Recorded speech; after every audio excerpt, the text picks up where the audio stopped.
I'm a mother of 3, and so our grocery bills are quite high.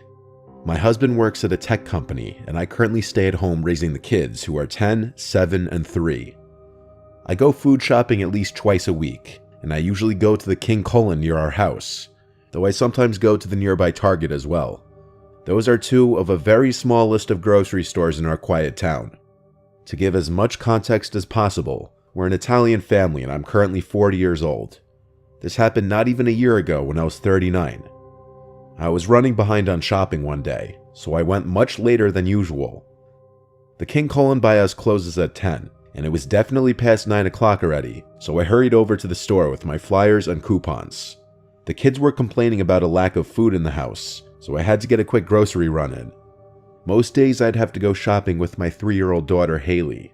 Since it was late and my husband was home from work at this time, for once I was able to go shopping alone, which I consider a luxury.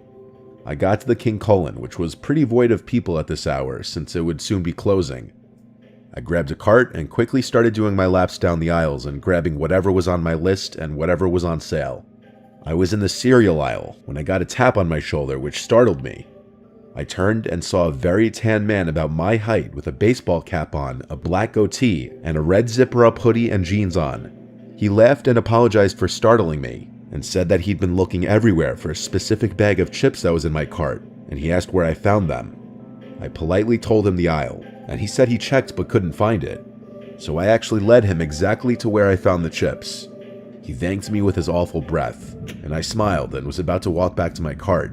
But then he started making pointless conversation with me about why he liked those chips so much. Something silly like the ingredients or a lack of a specific ingredient. I kept trying to make it obvious that I was inching my way back to my cart. He wouldn't get the hint though. It was when he made a weird pause and then said, "Gosh, you're pretty," that I said thank you and that I had to get back to my shopping before they close. I went to my cart, but he followed me and kept talking to me. At this point, as politely as I could, I told him I really would just like to shop in peace.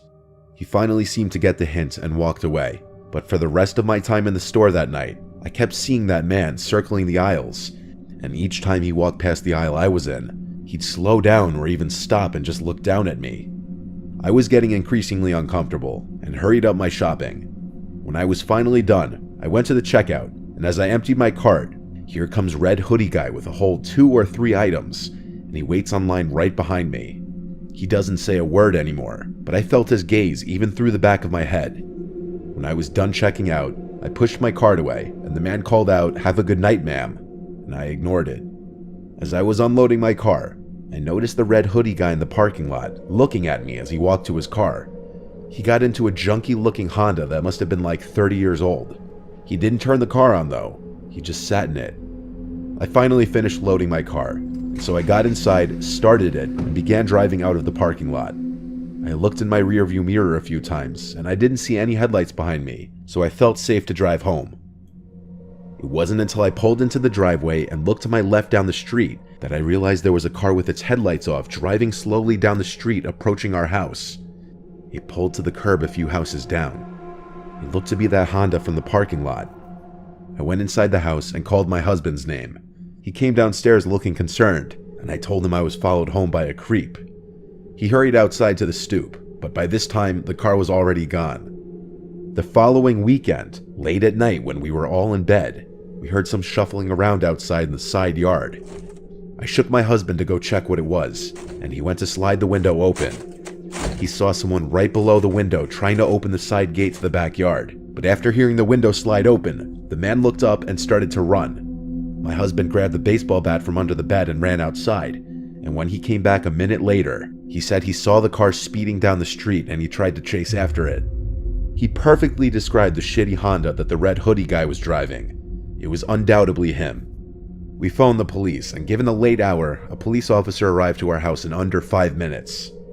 I described the man and his car the best I could, and that was that. He never returned to our house, not after seeing my angry husband chasing his car on foot with a bat. It still remains uncomfortable that a creep like that knows where I live, though.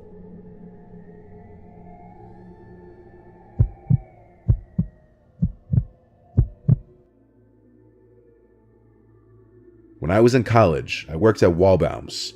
The one I worked at was a 24-hour one, So a couple unfortunate people would always be stuck working that awful shift. I thought since I was 20 and in college that my boss would never put me on an overnight shift. But unfortunately, I guess when she asked my school schedule and I told her I was off Mondays and Wednesdays, she saw me as a perfect sucker to stick on the overnight shift occasionally moving forward. One day I saw that I was scheduled for a Tuesday night from 12 a.m. to 8 a.m. I had to triple check the schedule to make sure that that was right.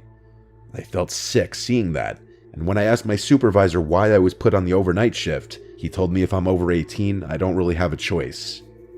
I considered quitting, but I needed the job and money, so I just sucked it up and decided I'd do it this one time and then tell my boss I can't do it ever again because I have to study for school. So I arrived at the store at 12 o'clock and relieved my coworker Amanda.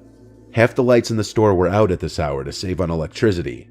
There were a surprising amount of customers in the store when I got there. I guess more people than I expected would do quick midnight shopping runs. Past 1 a.m. though, the place was completely dead. Maybe 3 customers in the entire hour. As it got later in the night, there were less and less customers. It was past 2 a.m. by this point. I was as bored as humanly possible, and there hadn't been a customer in over an hour. I wondered if there were any other employees in the building. There had to be, I figured. They couldn't have a lone 20-year-old running the whole place by himself. There was some bald guy who looked like he could be a manager that kept passing by the front registers every few minutes. He had a key ring attached to his khakis with like 10 keys on it, and he was holding a small backpack type bag in his hand. So I said, "Excuse me, are you the manager?" And he came over and asked if it was my first day on the job, to which I said it was my first night shift. He shook my hand without giving me his name, and asked me if I could go to the back warehouse of the store and organize the pallets. He said he'd watch the front. I didn't exactly know what that meant, but I'd figure it out. I walked towards the back of the store, and as I did, I saw him doing something to the entrance door of the store, like he was reaching for some switch on the side of it as if he were locking it. I made my way into the back warehouse where I saw a tall man who looked like he were 30 wearing a manager's vest that said Wallbounce. He saw my apron and introduced himself as Rob, the night manager.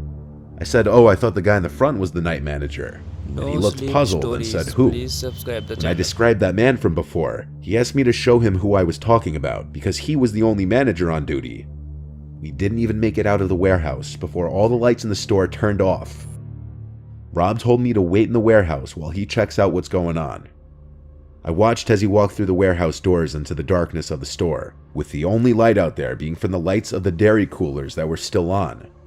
I sat on a box on a pallet and was on my phone trying to text any of my friends who could have been awake about what was happening when I heard a door from inside the warehouse opening. It was on the other side of the warehouse, separated by the freezer and dairy fridge. There were 2 ways in and out of the warehouse back into the store.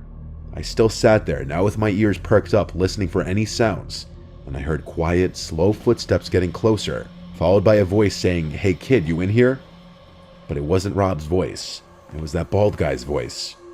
I hurried out the warehouse doors into the store, but quietly.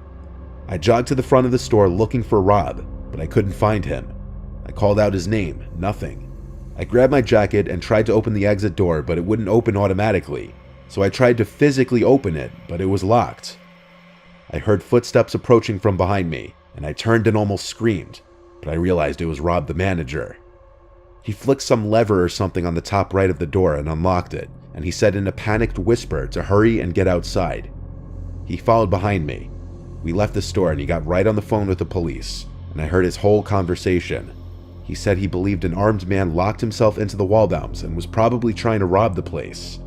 I told him to tell the police that I think he was coming to harm me in the warehouse, which he relayed to the operator. He told me I should go wait in my car or leave. I'm sure because he didn't want the store to be held liable for anything if something were to happen. I went and sat in my car and just watched for a little while, and within 10 minutes there were at least 4 police cars outside the store. They all went inside for a while, and I didn't see whatever was going on, so I left. I didn't quit after that though. The next time I went into work, I was told all about what happened by my supervisor. The security footage showed that bald man circling the place, acting suspicious, checking if the coast were clear to do whatever he was planning to do after locking the doors. He cut the lights in the store, and the cameras showed him going straight to the warehouse where he told me to go. That's the scariest part to me, because if he were armed and robbing the place, he could have been on his way to put a gun to my head or something. The camera showed him leaving through the emergency exit in the warehouse way before the police arrived. In the end, I never worked an overnight shift again after talking to my boss, and I stayed at that job for another few months. I'm not sure if that man was ever identified.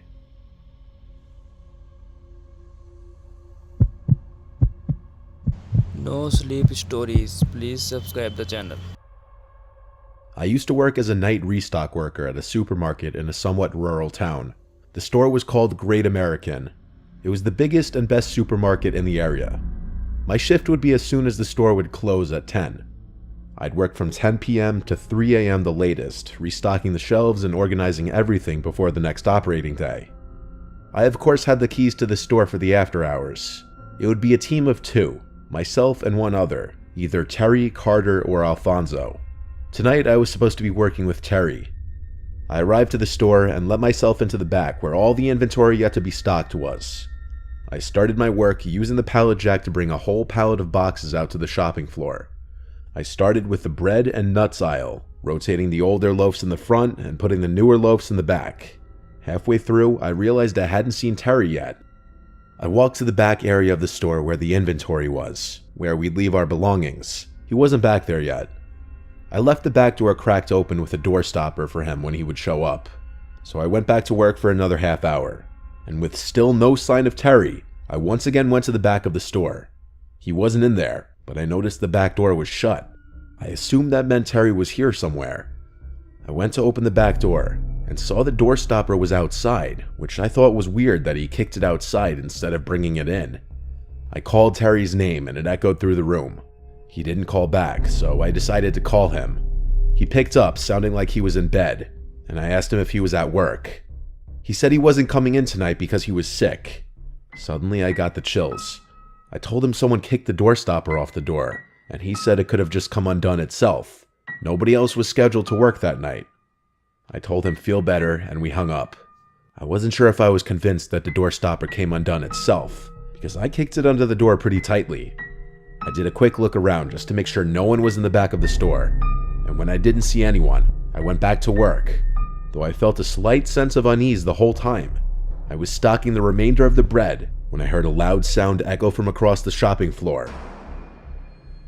Okay, now someone had to be in here. I got off my knees and went to the middle aisle that intersected all the other aisles. I looked straight down the aisle and stood there for a hot second, and all the way on the opposite side of the store in the dairy aisle, a man dressed in black walked past the middle aisle, looking down in my direction. I felt my heart drop. It felt like that scene from the movie Signs where the alien walks past the birthday party.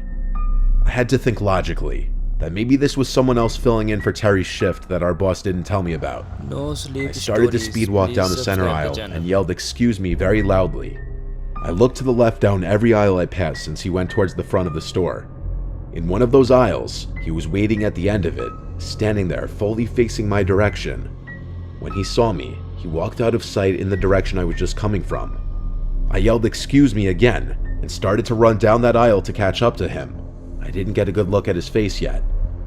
When I got to the front of the aisle by the cash registers, I looked down the direction he went, and I saw him all the way at the end by the bread aisle. Half his body was hidden behind the shelf. His mouth was hanging open, and he started to wave me over, but he didn't say anything. His face was freaking me out. I attempted one more time to speak to him and said, "Who are you?" And he disappeared behind the shelf. I wasn't being paid enough for this. I went outside to sit in my car and call my boss. He picked up and I told him there was some random freak roaming around the store. He told me to get him out of there if I can, or call the police to get him out. I was not going to attempt to physically remove a crazy person from the store, so I called 911. I waited in my car until a police car showed up. I greeted the officer and asked him to follow me inside. We walked around the place looking for the man, and we saw him at one of the aisles again, creepily standing there again as if playing a game. When the police officer commanded him to come here, he actually listened. He was put in handcuffs, and he was the strangest man I'd ever seen. He kept smiling and looking at me non-stop, licking his lips. He had huge bags under his eyes. The only words he spoke were when answering the police officer, saying he was looking for a snack. I didn't like the way he was looking at me as the police officer was walking him back outside to his car. It was this menacing, threatening smile that I haven't forgotten to this day. I continued my work after that. Needless to say, I never left any of the doors open again.